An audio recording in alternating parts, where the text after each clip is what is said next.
Now, I know President Trump will dismiss these criticisms and accuse Democrats of playing politics. That's what he always does when there's legitimate criticism. Because in President Trump's world, there's no such thing as a legitimate criticism of his administration.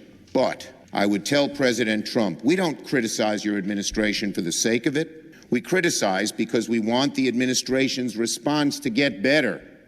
And we are afraid that if we don't speak up, if we don't point out the problems publicly and push the administration to change its method of operation, it won't change at all. Chuck Schumer's a liar. Whatever you think of Trump, whether you think Trump is truthful or not, let's just all be very clear. Chuck Schumer's a liar. The guy has no honor whatsoever. He'll say anything.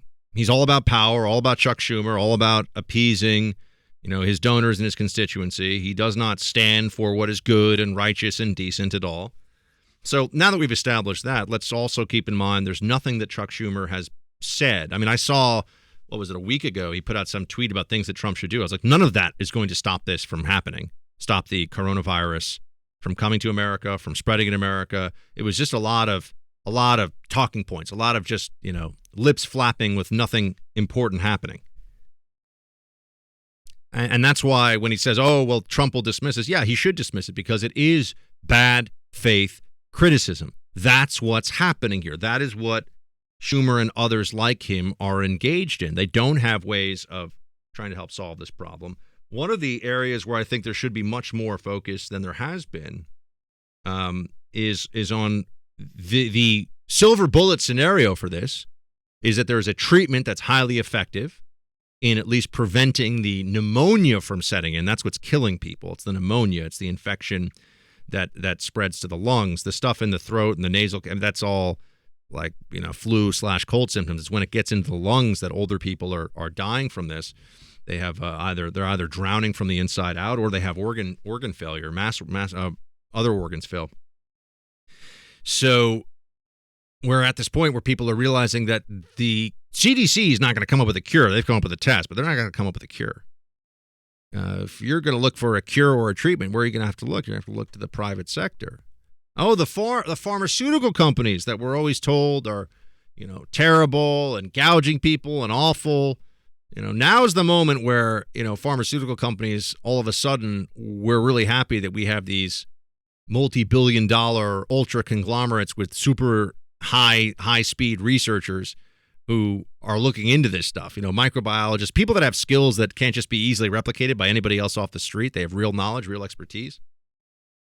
And I'm looking at some of that at the CDC too. I'm not saying that, but there's an understanding that this is probably going to come from the private sector. The private sector is where you'll have some kind of a vaccine or treatment. Treatment might be sooner than vaccine, because if you can just prevent the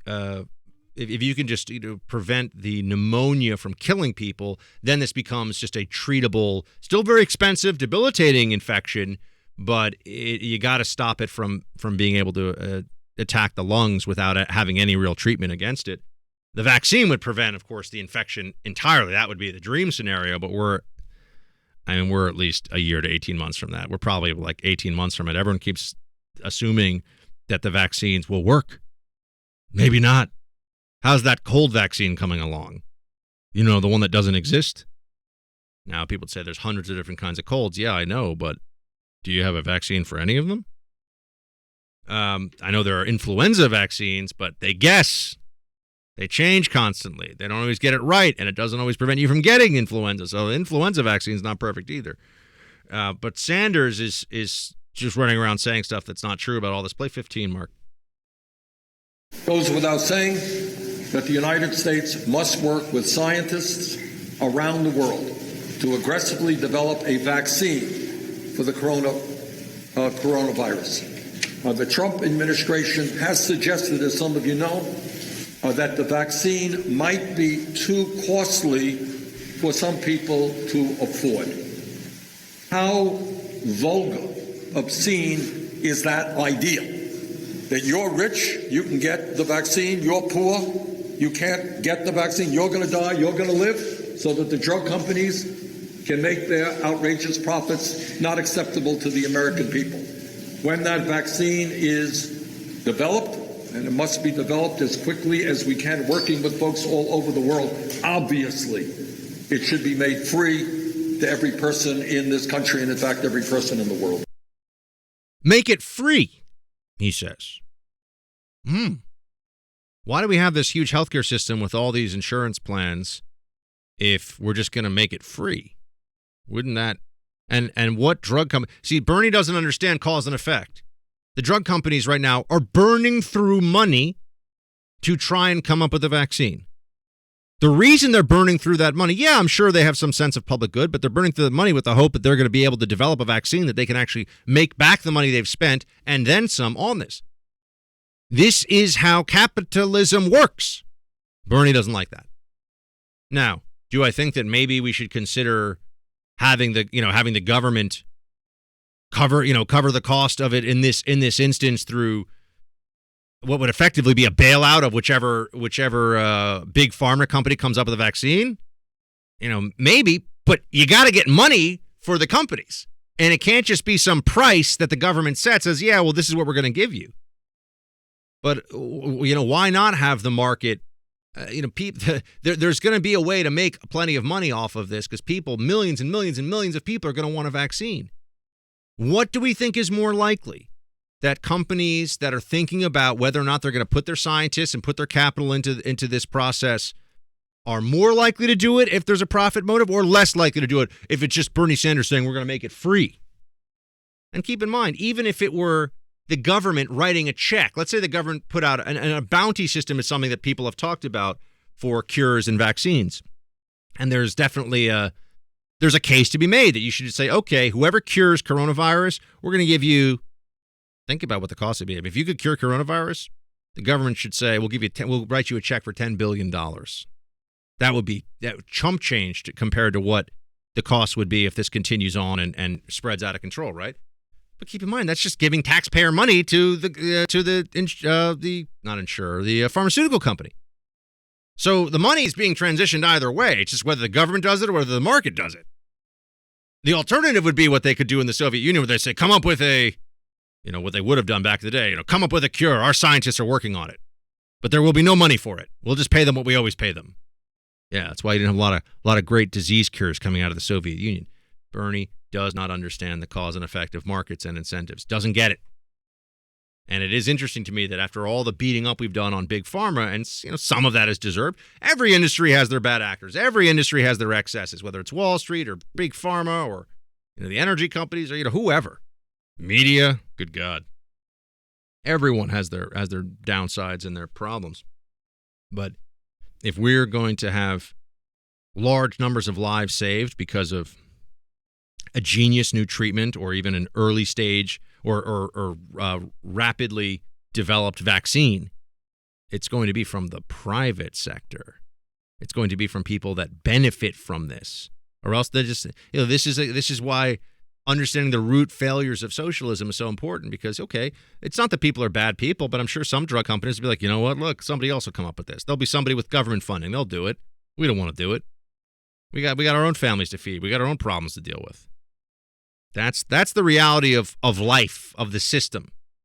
And Bernie Sanders just still does not get it, does not understand. Now, then this brings me into another place where we're going to have some interesting political back and forth. Should there be bailouts?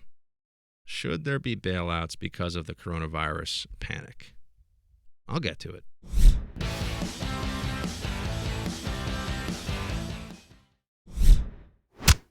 We're going to be meeting with House Republicans, Mitch McConnell, everybody, and discussing a possible payroll tax cut or relief, substantial relief, very substantial relief. That's a big number.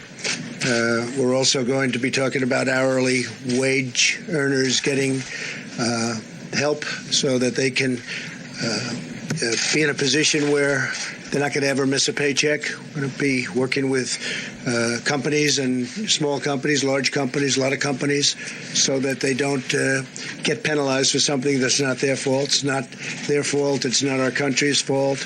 This was something that we were thrown into, and we're going to handle it, and we have been handling it very well. The big decision was early when we shut down our borders. We were the first ones ever to do that. We've never done that in our country before.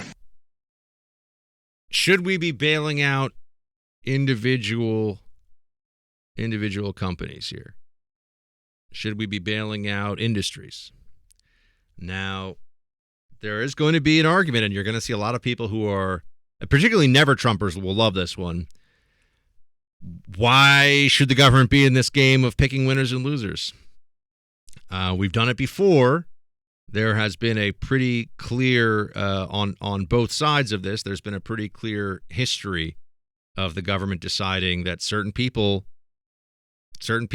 industries are too important. Like, General Motors, government bailout. A government bailout that we should note violated contracts and just said, no, we're the government. This is what we're going to do. The bondholders are going to get screwed. We're going to give all this money to the unions. That's what the GM bailout did, because that was good politics for Obama and the Obama administration.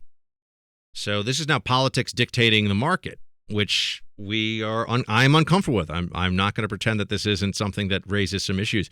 It's also sometimes when there's a natural disaster and people are told, well, the federal government's going to come in and write you a check because, your house got swept away in a flood or something. Okay, well, did you have flood insurance? If you don't have flood insurance, you might want to ask the question, what's the point of flood insurance if the federal government is expected to come in and give you back your house or give you back a check? And I know this is very uncomfortable for people, but okay, so if your house burns down and you don't have fire insurance, the federal government's not going to write you a check. But if, 50 houses all burn down because of a wildfire, the federal government is supposed to write checks to everybody? Look, there's some problems here. If you're really somebody who believes in the free market and limited government, there's some issues clearly that are at work when it comes to this whole situation, right? That's a real thing. That you're just doing this because of politics. That's what's really going on here. And this is where, the farmer bailout, for example. Now, the argument I understand would be like, let's start with the farmer bailout. Because Trump engaged in national level trade policy and there was a retaliation specifically targeted against farmers because of national level decision out of the hands of the farmers, the federal government had an obligation to assist farmers in the midst of that trade war. That's the basic. But let's understand that means that, anybody who's affected by federal government policy on any issue could say, well, this wasn't really up to me. This wasn't really my decision. This was the federal government, so they have an obligation to now pay for this to make this problem go away from me. I think I know that's a bad precedent to set. It's a bad precedent to set. And we had a terrible precedent set in 2008 when, not just with the bank bailouts, but you had Goldman Sachs, for example, which had tremendous connections into both the Bush and Obama administrations, but particularly Bush administration. Hank Paulson was a former Goldman Sachs guy. Lehman Brothers dies, Goldman Sachs lives. Not only does Goldman Sachs live, Goldman Sachs was bailed out by the federal government because AIG was its counterparty for what they call counterparty risk. Goldman Sachs, because of the bailout of AIG, got 100 cents on the dollar for its obligations. Didn't even take a haircut, as they say. Didn't even take a loss on the bailed out portion of what the government did. Why was that fair? Why did you have these banks that were given all of this money initially, and some of them have been allowed to fail. Others were told you got to take this TARP, right? TARP, the Troubled Asset Relief Program. That was a tough pill for a lot of people to swallow. That okay, so the banks made all this money. And some of these banks should go under, but because they would hurt so many people if they went under, we're now going to have taxpayers prop them up, save them, and then they're going to go back to making a ton of money because they were able to make a lot of money before, and now they're going to make a lot of money again, and the government picking winners and losers. The lack of moral hazard was a real concern there. Now, airlines in particular, I think people are looking at them right now and saying, no, I'm not, you guys know how I feel about cruise ships, so I'm not going to. And if anyone's a cruise ship employee listening to this, I'm sorry that to be fair, I've never really dabbled in being a customer for your industry, so maybe I don't even really know much, but I'm not a cruise ship guy. And airlines make everybody pretty angry on a regular basis. Airlines really just make decisions that are, they're pinching pennies everywhere they can, doing everything that they can to, at your expense, the airlines are making money all the time. They'll get you from point A to point B. Other than that, though, it's kind of a free-for-all, and whatever crap you have to put up with, they don't really care.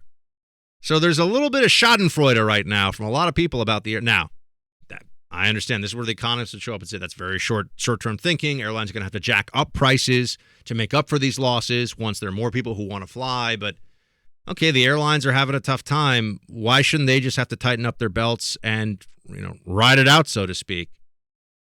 And this is where you get into the Trump administration realizes that keeping industry going, keeping that perception of a strong economy, keeping that going is very important for re-election.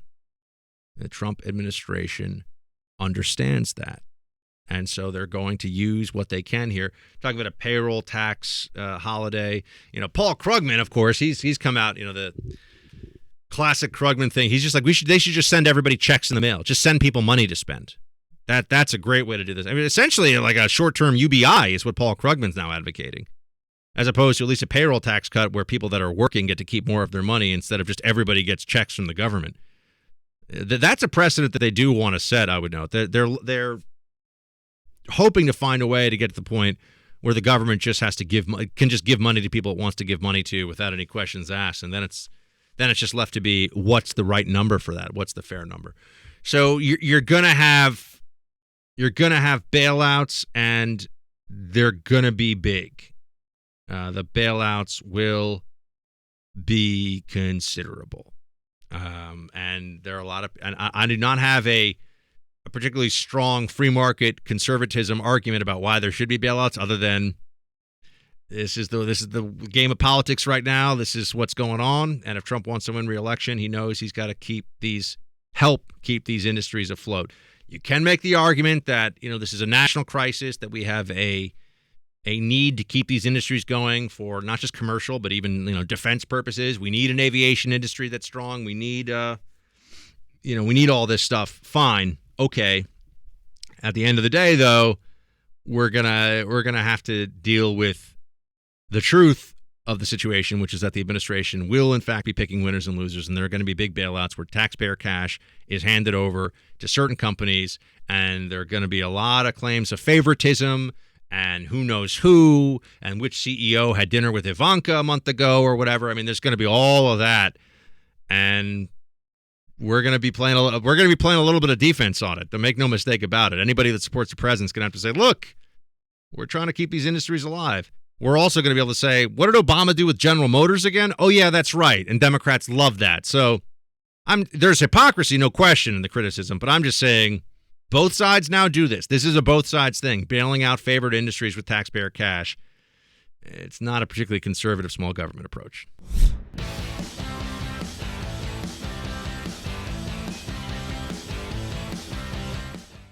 It's time for roll call. So I had company with me over the weekend. I'll maybe start sharing more about my private life than I have in a while on the show, but I had some lovely company over the weekend, and I did watch Dirty Dancing for the first time ever. I'd never seen that movie. I was not alone, so I don't need to hear any of the wisecracks about, why am I watching Dirty Dancing. I was at the request of a lady, but because I told her I'd never seen it, so we watched Dirty Dancing. Have you ever seen it? I haven't. That's actually my wife's favorite movies, and I've somehow avoided ever seeing it. Really? Yeah. How do you avoid? How is Mrs. Mark loving that movie so much, and you avoid? I mean, I just found. I'm not married. I'm not even engaged, and I was told that it's time to see it. So we're packing, and I just found a DVD of it too. So we have it in the house, and I just somehow. I will save you a little bit here in telling you, you will not like it. It's not good.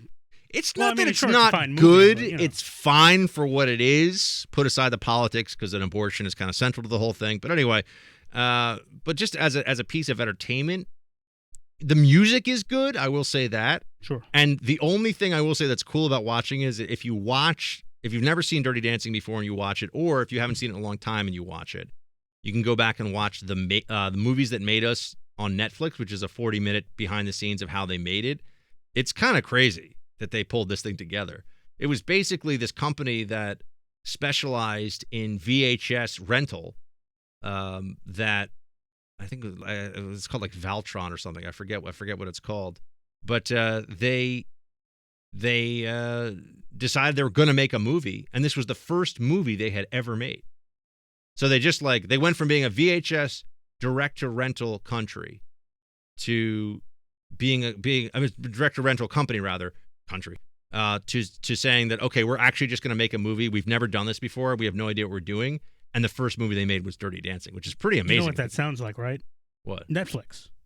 Oh, with everything. Well, yeah. They went from being the DVD rental company to this media conglomerate. Yeah, I hadn't thought about that. You're right, actually. Yeah. And Netflix's first show, House of Cards, was a huge hit. So just the story of it, the story of it alone is really interesting, and also how it was super low budget.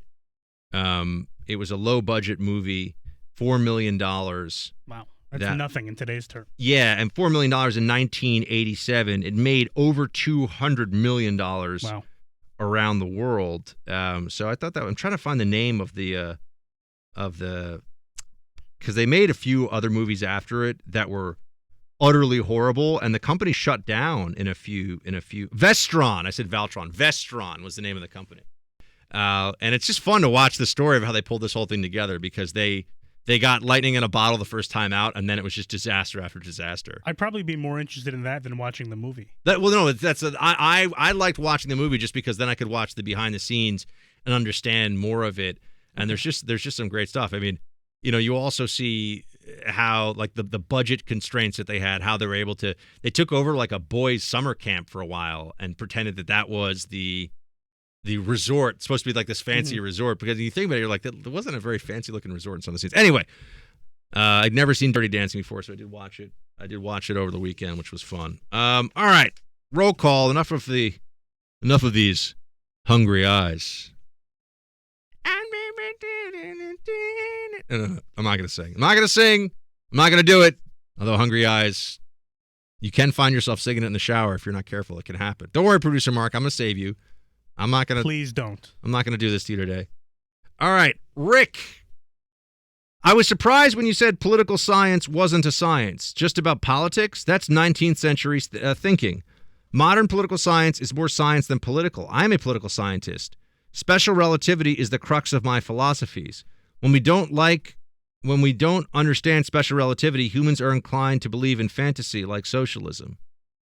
Okay, Rick. I mean, I still stand behind it. Political science isn't science. They can try to science it up. It's not actually science. And most people I know who are PhDs who teach political science will admit that. And that's why they call it, at Harvard, for example, politics. They don't call it political science for that reason. Diane. Hey, Buck. Noise pollution is the worst. I have a problem with incessant beeping, probably left over from 4 years in a fast food restaurant in my early 20s. I can hear beeps other people don't even notice. As for whistling, have you heard of Roger Whittaker? Very talented singer who did a lot of whistling in his songs. My mom was a huge fan of his in the 80s, so I took her to one of his concerts in 1989.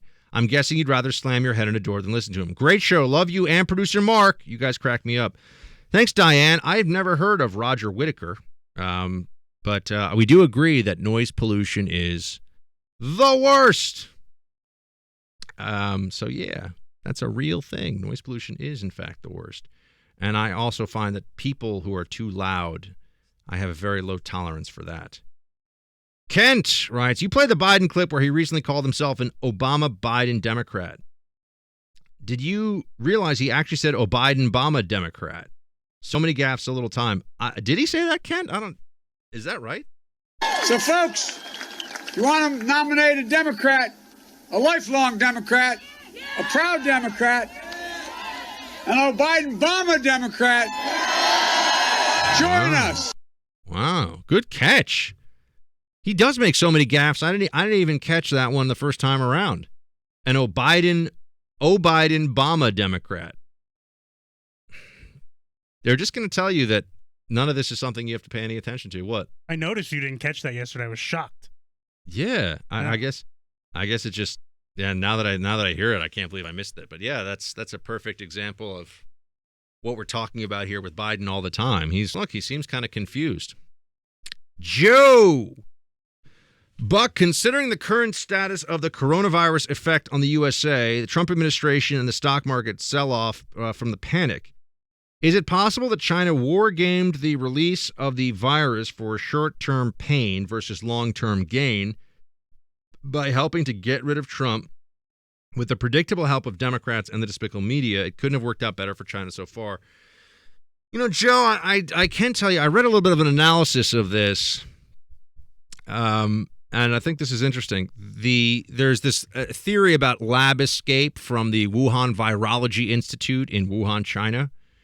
And there have been some people who've written about this, that SARS-CoV-2 may have been accidentally spread by China's National Biosafety Laboratory at the Wuhan Institute of Virology, where there is an ongoing and active study of bat viruses, which it is believed that this coronavirus, COVID-19, is originally from bats, although it may have, through, I think it's called zoonotic transmission, gone from bat to pangolin to human.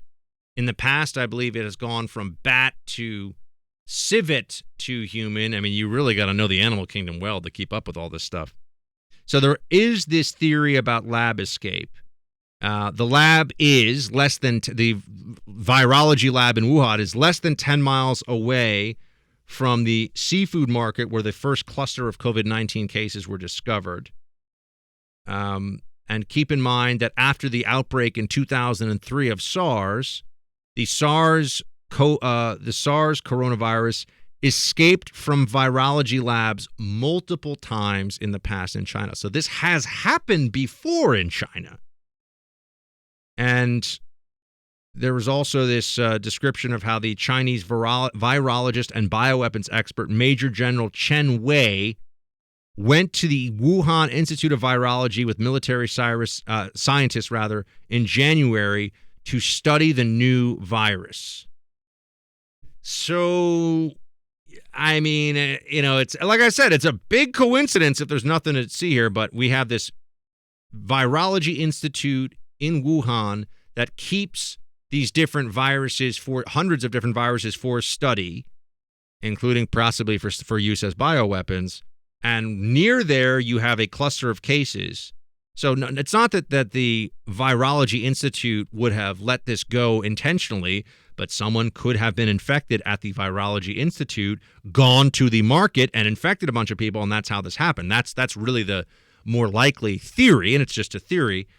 But that has happened before should also factor into our thinking here, that the Virology Institute in Wuhan did result in accidental contamination or accidental transmission to people with a SARS virus, which is very similar to what we have here with COVID-19. I think you just have to take account of that. I think you do. So there we have it. Let's see here. Kent. Oh, no, we just did that one. Joe. But considering the current status of the coronavirus effect on the USA, Trump administration and the stock market. Oh, this is the war game question. Yeah, I don't think that they war game this one out because it's hit them harder than it's hit us. So that doesn't strike me as likely. This is a moment, though, where we can take a step back and recognize that bioweapons are something we do need to take very seriously. Imagine for a moment a rogue state was able to engineer, because that can be done, engineer a virus so that it had a long incubation period and a super high fatality rate, right? So you have the virus, you can spread it, you can shed it for, let's say, 3 weeks. And then once the onset of symptoms comes along, you have, a 50% fatality rate, which is similar to the fatality rate for cholera. So there are diseases where, Ebola has an 80% untreated fatality rate. So you're probably going to die if you get Ebola. If they could come up with a virus like that and also were able to keep secret a treatment protocol for it for their own people, think of the devastation that a weapon like that could wreak on or could create for another country. Right? Think about what that could really mean. And this is not impossible. This could happen. Now, I don't think, fortunately, the rogue states out there aren't particularly advanced when it comes to these issues, but North Korea, even though it's a poor country, spends a lot of money on very advanced missiles and military technology and all kinds of stuff. What little money they have as a nation state gets spent on very nefarious things. And once you're willing to go on the black market to get things, now I know this sounds like a Brad Thor novel or something, but there's a reason why those novels sell so well, right? Because there is a reality that much of this is rooted in. So bioweapons are a major concern going forward. They should be a major concern, if not for nation-state actors, certainly for terrorist groups. And look what this, which seems to be a naturally occurring virus, look what this has done to the world, the whole world.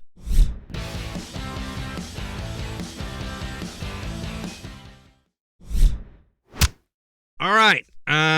Continuing on with roll call, we got Justin who writes, Dear Buck, am I the only one just a little excited to see a corn pop style rant come out of Joe Biden during a national debate? His skin is so thin, I don't think Trump would really have to try all that hard to get him there. Not only would this be entertaining, but would show voters who haven't really been paying attention up to this point how seemingly nuts Biden is. Shields high. Yeah, I mean, I think Biden will probably try to keep it together a little bit more on the debate stage against Trump, but you're never really totally sure on that one. We'll see. I think Biden-Trump debates are going to be amazing, and I'm looking forward to them. I'm going to watch every minute of those. I can tell you that. Chrissy and Don't poke that in my face, okay, buddy? Yeah, Buck, we're a husband and wife truck driving team that travels the entire country. Usually 5 to 6 states a day. We spend 6 weeks out here, and then we stop for 4 or 5 days and do it again. The Corona BS is just that. We stop in truck stops and shower, eat, and sleep daily, all public places. In 99% of the country, you have no idea what Corona is because you can't see people. You have nothing but people living like they live every other day. Only in the whacked-out liberal cities do you hear and see anything about it. All we can say is folks need to get a life and turn off the libs before the libs drive the world nuts. Obviously, their goal. Love the show. Well, Chrissy and Pete, stay safe on the road. Thank you for being the lifeblood of commerce in America. Truckers, bringing us the stuff we need all over the country, everywhere. Elton, love your show. Really enjoy your imitations and how producer Mark keeps you in check. Yeah, you don't have to worry. Producer Mark enjoys that too. I do agree with you, though. Marvel movies are low rent and cheesy. He's just trying to buy off producer Mark with that nice comment before he goes in for the kill with the Marvel comment. I know what's up. In last night's show, you referred to a Catholic church being as large as a cathedral. While most cathedrals are large, it's the presence of the bishop's chair that makes a church a cathedral, which means that a small shed could be a cathedral if it contained a bishop's chair, referred to as the cathe. All this from a backsliding Baptist who raised 2 kids in the Catholic Church, Shields High.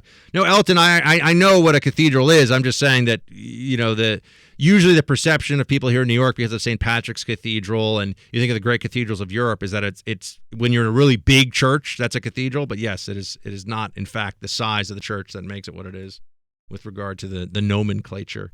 But thank you for helping keep us all educated on that one. Nicole, thank you. Thank you, Nicole. As a woman, International Women's Day drives me batty. I'm a woman. I don't understand the rationale being used to say we must have X number of women represented here, there, and everywhere. I don't feel oppressed in any way for being a female in this day and age. Well, Nicole, they would tell you that's just because the patriarchy has brainwashed you into thinking that it's okay to just be a woman who's happy to be a woman and wants to be a woman. That's not allowed anymore. The left doesn't like that. You have to be. How dare you? Yeah, exactly. She doesn't like the patriarchy, that's for sure. The left thinks that they have a better way for women, which is to both elevate and they'd like to both elevate and negate womanhood at the same time. That is the left these days. And this is why that challenge that keeps popping up for many conservatives, for liberals, can you please define what a woman is? That's not just idle chatter. That's real. How does the left define a woman? The answer is they really don't know how to do it. Because if they define it as a biological issue, well, then what does that mean for the trans community? Jacob, hey, Buck, enjoy your show. I listened to the replay on 92.5 in Naples, Florida. My question is, have you seen the political ads for both Biden and Sanders featuring Obama showing support for each one? Keep up the great work you're doing. Yeah, Jacob, this is turning into who can be more beloved by the Obama coalition between Biden and Bernie. And I can tell you Biden's going to win that one for sure. So, look, Biden's going to be the nominee, folks. I know, humble pie. I've been eating a lot of it on this one, but Biden's going to be the nominee. It is what it is. Corn pop. My legs, blonde hair, like to sniff babies and grab ladies. Joe Biden, folks. He's going to be your nominee. All right. Pass the buck. Tell a friend about the show. Download it on Spotify or on Apple Podcasts, the iHeart app. Until tomorrow, shields high.